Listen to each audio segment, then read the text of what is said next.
morte do vereador Otávio Manente. Hoje é dia da saúde e também do jornalista. E ainda o tempo, o trânsito e as notícias do esporte, agora no J+.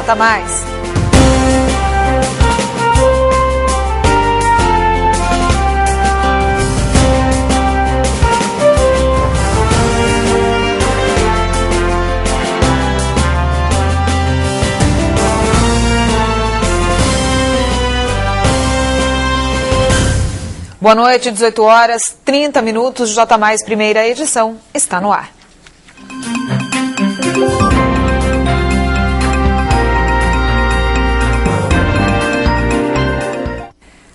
Morreu na noite de ontem, aos 55 anos, o vereador de São Bernardo, Otávio Manente, do PPS, em decorrência de complicações de um câncer no pulmão. O corpo foi velado no Salão Nobre da Câmara Municipal na manhã desta quinta-feira.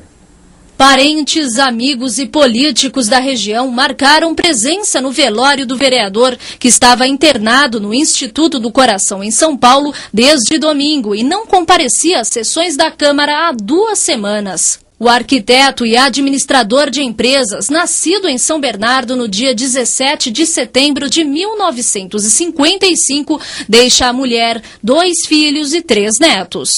Eu tenho certeza que o legado dele é um legado muito positivo, que qualquer homem quer construir na sua vida. O político iniciou a carreira pública na Prefeitura de São Bernardo em 1972, aos 17 anos. Foi eleito vereador por 3 vezes, em 96, 2000 e 2008. Neste último, assumiu a presidência da Casa e atualmente exerce a função de primeiro secretário da Câmara. Uma vida aí de serviço junto ao município, como profissional. A cidade perde um político e cada um de nós aí perdemos um amigo. A cidade certamente perde um homem que deu a sua contribuição, que se dedicou, que se doou também. E quem assume a cadeira no Legislativo, deixada por Otávio Manente, é o primeiro suplente do PPS, Miranda da Fé. Gostaria de poder ter como suplente assumindo, mas ele aí, nos ajudando a governar o município junto. A mim é uma honra estar assumindo a posição de um homem que eu respeito muito. Já no final da tarde, o corpo foi cremado no cemitério da Vila Alpina, em São Paulo. E o J+ recebe o comentarista político Joaquim Alessi para falar mais sobre este assunto. Boa noite, Joaquim. Boa noite, André. Bom, Joaquim, o que representa essa perda?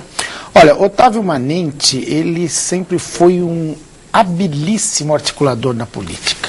Como disse aí a Laís na matéria, ele começou como funcionário da prefeitura, era arquiteto, mas logo em 2001 foi convocado pelo ex-prefeito Maurício Soares para assumir a área de obras, porque ele conhecia muito da cidade. E ele fez parte do grupo do governo anterior, como um dos possíveis, inclusive, candidatos a prefeito, porque ele tinha potencial de voto para isso.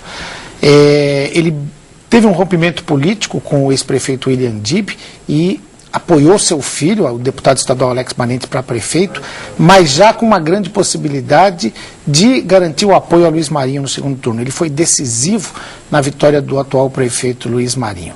Atualmente, ele exercia um papel, ele era o principal articulador político da Câmara Municipal. Ele chegou a jogar do lado do Marinho bastante tempo, nos 2 primeiros anos de mandato, como presidente da Câmara, porque teve o apoio do Marinho para se eleger. Mas no finalzinho do ano passado, começo desse ano, ele foi o principal responsável pela eleição do adversário de Marinho na Câmara. Então ele conseguia fazer muito bem esse jogo. Hoje, a perda dele vai representar uma falta de equilíbrio nessa balança, nessa correlação de forças que tem na Câmara Municipal. Com certeza a cidade perde, porque ele conseguia buscar exatamente esse equilíbrio entre situação e oposição. Ok, Joaquim, muito obrigada. E hoje pela manhã a Justiça ouviu no Fórum de Santo André as testemunhas do caso Eloá. A audiência estava marcada para as 10 horas da manhã e em apenas 20 minutos a Justiça ouviu as 6 testemunhas de defesa, todas amigas do réu Lindenberg Alves Fernandes. Ao juiz do Fórum de Santo André, elas confirmaram que conheciam o acusado pela morte de Eloá. Os depoimentos vão servir para que a Justiça decida se Lindenberg será submetida a júri popular pelo homicídio da jovem Eloá Pimentel, ocorrido em 2008. Na próxima semana, um policial do Grupo de Ações Táticas Especiais especiais da PM Paulista, será ouvido no Fórum de Santana, na Zona Norte de São Paulo. E quem ainda não comprou um pacote de viagem para aproveitar o feriado de Páscoa, provavelmente vai ter que ficar em casa mesmo, viu? Porque muitos destinos turísticos, tanto nacionais como internacionais, estão com voos esgotados. Nas agências de turismo da região, as vendas cresceram cerca de 20% em relação ao ano passado. A Páscoa está logo aí e a procura por pacotes é alta. Mas a maioria dos destinos de viagem para este feriado estão esgotados. Só nesta agência existem apenas 2 opções. Tem poucos lugares para Buenos Aires, ainda Estados Unidos não tem aéreo. Brasil eu fui ver hoje, tem Florianópolis, quer dizer, não tem mais quase nada. Desde janeiro o pessoal está procurando. Cidades do exterior foram as mais procuradas. Nesta Páscoa, o brasileiro optou por deixar o país. Eu vendi muito Estados Unidos, vendi Nova York, vendi Orlando, vendi muito Buenos Aires. Para a agente de viagem, a explicação está nos preços. Viagens para o Nordeste brasileiro podem sair ainda mais caras que um destino internacional. O dólar está muito baixo, né? Então, o que você paga, às vezes, menos numa viagem para fora do que você pagaria aqui, né? E tem a vantagem das compras. Então, eu sempre vendi muito internacional. Agora, então, assim, pouquíssimo vendo nacional. Como neste ano, a Páscoa vai ser comemorada justamente em um feriado prolongado, a data chegou a ser comparada com o Carnaval pela Associação Brasileira de Agências de Viagem. Isso porque o movimento das vendas foi muito alto. Por isso, quem se programou saiu em vantagem. Pôde escolher o melhor destino e ainda com preços bem mais baratos. A melhor opção é comprar os pacotes com antecedência. Se programa antes, uns 3 meses antes, vai, procura, né? Porque você tem mais opção, você tem preço, você tem escolha, né? Pois é, e agora é a hora de saber do tempo.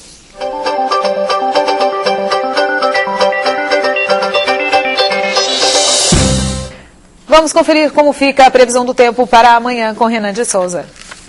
Nesta quinta-feira, as temperaturas ficaram bem agradáveis em todo o estado de São Paulo. Aqui na região, o sol apareceu, mas as nuvens carregadas também marcaram presença.